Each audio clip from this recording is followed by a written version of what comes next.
नमस्कार दोस्तों, मैं जितेंद्र कुमार लील। आज हम आपका स्वागत है हमारी रीजनिंग की क्लास में।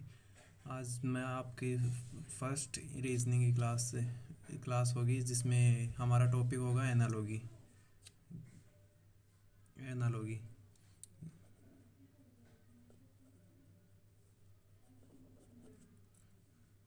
इसमें मैं आपको कुछ क्वेश्चंस करवाऊंगा, जिसका डिटेल भी आपको करवाया जाएगा। जिसमें पहला क्वेश्चन है 2:7 6 और फिर क्वेश्चन मार्क के स्थान पर क्या आएगा, ये आपको बताना है। जिसमें जिसमें होगा इसमें ट्रिक लगानी है जो सबसे बेस्ट हो, मतलब है कि आपका आंसर इसमें सही तरीके से आए। दोनों दोनों इक्वल इक्वल इक्वल ट्रिक लगेंगी दोनों में। जिसमें जैसे कि मैं समझाता हूँ आपको। जैसे यहाँ पे 2 है और यहाँ पे 7। इस 2 को 7 लाने के लिए हमें क्या करना पड़ेगा। जिसमें इसका 2 का तो स्क्वायर होगा और फिर +3। जिसमें 2 का स्क्वायर 4 और 3, तो 4 और 3 को जोड़ेंगे तो 7 बन जाएगा। इसी प्रकार इसका 6 का स्क्वायर +3, तो 6 का स्क्वायर 36 +3, तो यहाँ पे बन जाएगा 39। तो आपका आंसर हो जाएगा 39। इसी प्रकार आप सभी को सॉल्व करना है इन क्वेश्चंस को। जिसमें जैसे कि मैं आपको दूसरा क्वेश्चन देता हूँ। दूसरा क्वेश्चन है 7:17 समानुपात अनुपात 49। इसमें आपको बताना है क्वेश्चन मार्क के स्थान पर कौन सा क्या मतलब इसको सोल्व करेंगे तो क्या आएगा। क्वेश्चन मार्क के स्थान पर ऐसी कौन सी संख्या आएगी कि जो दोनों तरफ ही, मतलब यहाँ पर जो रिलेशन इसका इसके साथ है, वो रिलेशन ही इसका इसके साथ होना चाहिए।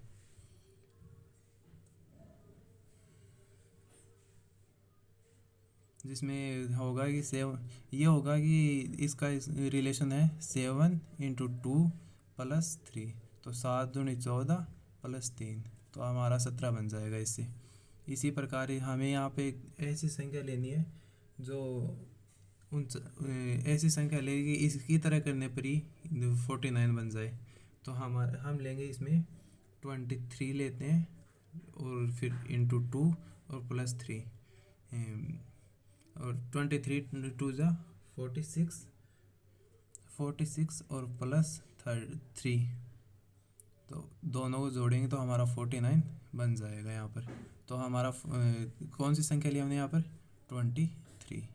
बस ऐसे हमें लेना है और इसको सॉल्व करना है इसी प्रकार से। जैसे एक क्वेश्चन और लेते हैं, जिसमें क्वेश्चन है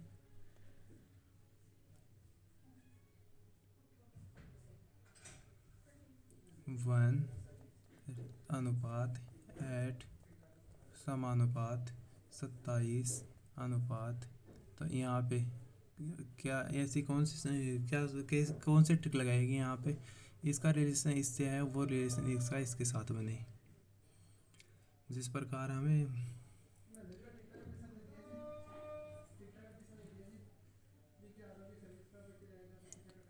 तो हम देखते हैं यहाँ पर 1 का क्यूब है यहाँ पर, तो 1 का क्यूब 1। इसी प्रकार यहाँ पे किस का क्यूब करेगी, यहाँ पर 8 बने, तो 2 का क्यूब करेंगे तो यहाँ पर 8 बन जाएगा। इसी प्रकार से यहाँ पर करेंगे तो ये श्रृंखला बन गई 1 का फिर 2 का, फिर यहाँ पे करेंगे। यहाँ पर भी रेगुलर वही संख्या होनी चाहिए जिनका जो इस तरह मतलब यहाँ पे हुई है। 27 किसका क्यूब होगा 27, जिसमें 3 का क्यूब है 27। तो हम अगला बस 3 से अगली वाली संख्या का क्यूब करेंगे। 4 का क्यूब करेंगे तो 64। यही हमारा आंसर हो जाएगा। और एक क्वेश्चन और सोल्व करते हैं इसका, जिसमें 4 4 रेशियो 7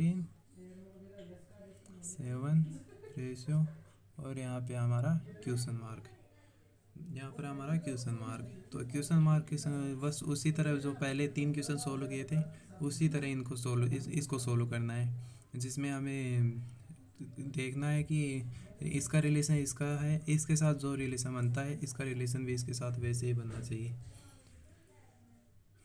तो हम इसे देखते हैं कि 4 का तो स्क्वायर हो रहा है और +1 हो रहा है, तो 4 का स्क्वायर 16 +1 है, तो हमारा क्या 17 बन गया यहाँ पर। बस इसी तरह इसका रिलेशन भी इसी की तरह बनाकर यहाँ पर जो संख्या आएगी वो लिखनी है हमें। तो 7 का यहाँ पे 4 का स्क्वायर किया, यहाँ पे 7 है तो 7 का स्क्वायर प्लस यहाँ पे 1 जोड़ा था तो यहाँ पर भी 1 ही जोड़ना पड़ेगा, यहाँ पर भी 1 ही जोड़ना है। मतलब दोनों में सेम ट्रिक होनी चाहिए, मतलब जब भी कोई भी ट्रिक लगाओ तो दोनों में सेम ट्रिक लगनी चाहिए। जैसे कि फिर होगा इसमें 7 का स्क्वायर होगा 49 और +1, तो यहाँ पे हमारा आंसर आएगा 50, ये हमारा आंसर बनेगा। अब हम एक थोड़ी बड़ी संख्या लेकर के चलते हैं इस अगले क्वेश्चन में, जो है 24:1:6 समानुपात 48 तो यहाँ पे हमारा क्या बनेगा, इस डैश की जगह पे हमारी कौन सी संख्या आएगी। बस इन्हीं की तरह करना है कि यहाँ पे जो रिलेशन इसके साथ बनता है यहाँ पे इसका रिलेशन इसके साथ बनना चाहिए। तो देखते हैं क्या रिलेशन बनता है इसमें हमारा रिलेशन बनता है ये 24 की, ये देख लिया करो कि यहाँ स्क्वायर बड़ी संख्या में तो ये देख लिया, और स्क्वायर या क्यूब है कि सीधा या तो स्क्वायर होगा या क्यूब होगा या फिर उनके आसपास की कोई संख्या होगी। तो हम देखते हैं कि हमारा 5 का स्क्वायर 25 होता है, यहाँ पे 24 दिया हुआ है, तो हम करके देखते हैं। 5 का स्क्वायर करते हैं और फिर 25 होता है और यहाँ पे 24 है तो -1 हमारे यहाँ पे बन रहा है 5 का स्क्वायर -1, ये रिलेशन बन गया तो 24 आ गया हमारा। इसी प्रकार हम यहाँ पे ट्रिक लगाएंगे वही है, वो है फिर 5 को 3 बार 5 का क्यूब करेंगे तो कितना होगा 5 का क्यूब 125 और वहीं एक यहाँ पे ज़्यादा है तो +1 हो जाएगा। तो एक बार मैं इसे दोबारा से बता देता हूँ क्योंकि इन सभी से अलग है थोड़ा, जिसमें है कि यहाँ पे 24 126 फिर 48 और यहाँ पे क्या लेना है हमें, तो हम लेते हैं यहाँ पे 5 का स्क्वायर जहाँ हमें 25 मिलता है तो 25 24 से ज़्यादा है तो -1 हो जाएगा। और यहीं पे इसी प्रकार से इसी फ्लो में चलते हुए फिर 5 का क्यूब लेंगे तो फिर 5 का क्यूब लेंगे 125 बनेगा, तो वो हमारा 126 से कम होगा तो प्लस का 1 यहाँ पे जोड़ना पड़ेगा, तो 5 का क्यूब होगा 125 और फिर +1 तो हमारा 126 बन जाएगा। इसी तरह हमें इसे फॉलो करना होगा कि 48 किसके पास स्क्वायर होगा, जैसे इसका स्क्वायर गया तो इसका स्क्वायर हो जाएगा, इसका क्यूब गया तो इसका भी क्यूब हो जाएगा। इसी प्रकार जैसे किसके आसपास या स्क्वायर होगा, 7 के आसपास का स्क्वायर है, 7 के पास आसपास स्क्वायर है, तो 7 का स्क्वायर होता है 49, हमें 48 लेने के लिए हमें 48 के लिए हमें -1 करना पड़ेगा, जिसमें यहाँ पे -1 करेंगे तो हमें 48 मिल जाता है, फिर 48 मिल जाएगा। फिर इसी प्रकार यहाँ पे ऐसे कौन से किसका स्क्वायर करिए क्यूब है, यहाँ पे 5 का स्क्वायर है फिर 5 का क्यूब है, यहीं 7 का स्क्वायर होगा तो यहाँ 7 का क्यूब होगा, 7 का क्यूब होगा, फिर यहाँ पे +1 हुआ तो फिर +1 होगा, तो 7 का क्यूब होता है हमारा 343 और फिर +1, तो 343 + 1 तो कितना बन जाएगा यहाँ पर 344, यही हमारा आंसर हो जाएगा। अब हम एक क्वेश्चन मिक्स में लेते हैं, जैसे नंबरिंग और अल्फ़ाबेट का। तो जैसे क्वेश्चन हमारा L × M अनुपात 12/13 समानुपात U इंटू W अनुपात 21/23। ये क्वेश्चन है हमारा। अब इसको किस प्रकार से सोल्व करेंगे ये देखते हैं। जैसे ए बी सी डी की नंबरिंग तो सभी को याद होगी, क्योंकि ये तो सभी को इजी है कि याद करनी पड़ेगी। जैसे स्थानीय मान एल का स्थानीय मान क्या होगा हमारा 12। सीधा सा दे रखा है कि एल हमारे 12 नंबर पे आता है, और उसी प्रकार एम 13 नंबर पे। और फिर इसी को फॉलो करते हुए हमें मतलब ये हमारा जहाँ पे एल का स्थान 12वें नंबर पर है और एम का स्थान 13वें नंबर पे। इसी को फॉलो करते हुए हमें अगले पार्ट को सोल्व करना है। अगले पार्ट को सोल्व करने देखते हैं। यू हमारा 21 नंबर पे आएगा और डब्लू हमारा 23 नंबर पे आएगा। बस इसी प्रकार पे हमें फॉलो करना है। इस क्वेश्चन में हमें क्या स्थानीय मान का प्रयोग किया हमने। इस क्वेश्चन में स्थानीय मान का प्रयोग किया इस क्वेश्चन में।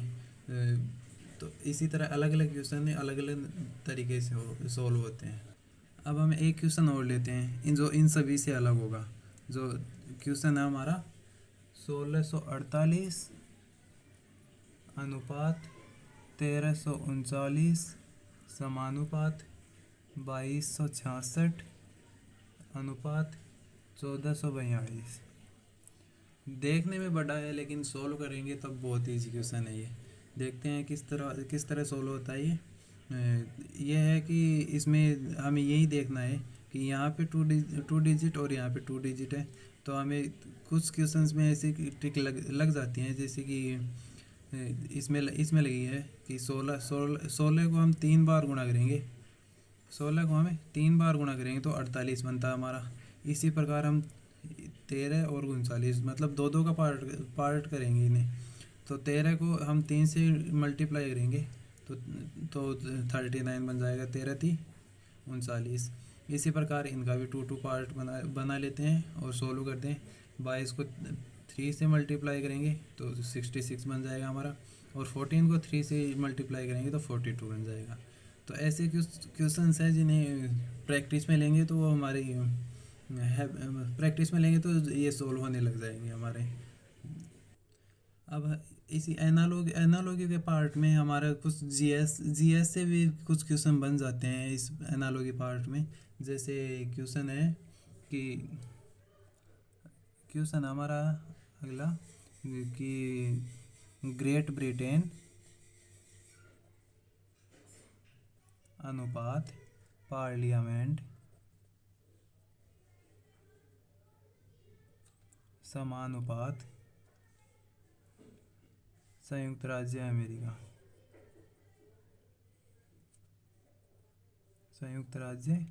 अमेरिका अनुपात यहाँ पे क्या लिखाएगा। तो इसे सॉल्व करते हैं। देखें कि हमारी ग्रेट ब्रिटेन इसका जो रिलेशन है इसका रिलेशन इससे होगा, वहीं इसका रिलेशन इससे होगा। तो हम ग्रेट ब्रिटेन की संसद का नाम है पार्लियामेंट। ग्रेट ब्रिटेन की संसद को हम पार्लियामेंट बोलते हैं। तो उसी प्रकार संयुक्त राज्य अमेरिका की संसद को क्या बोलते हैं कांग्रेस। तो बस इसी प्रकार से कुछ क्वेश्चन है हमारे। जैसे अगला क्वेश्चन है द्विशाखन नहीं, ये नहीं, अगला दूसरा क्वेश्चन देखते हैं हमें।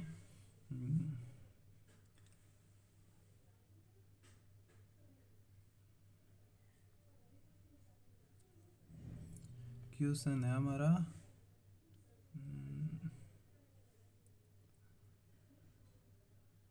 हाँ, बस यही देखते हैं। अभी अगला क्वेश्चन है हमारा बसंत ऋतु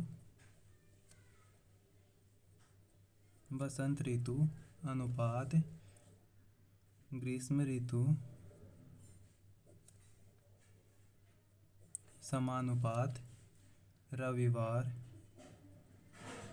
अनुपात यहाँ पे क्या आएगा, तो इसका रिलेशन है हमारा कि बसंत ऋतु, इसका रिलेशन जो इससे होगा वहीं इसका रिलेशन इससे बनाना पड़ेगा। तो इससे इसका रिलेशन इस होगा हमारा बसंत ऋतु के बाद ग्रीष्म ऋतु आती है और उसी प्रकार रविवार के बाद सोमवार आता है। तो बस यही रिलेशन बनाना था, बहुत इजी क्वेश्चन है। इसी प्रकार हम एक क्वेश्चन और लेते हैं इनका कि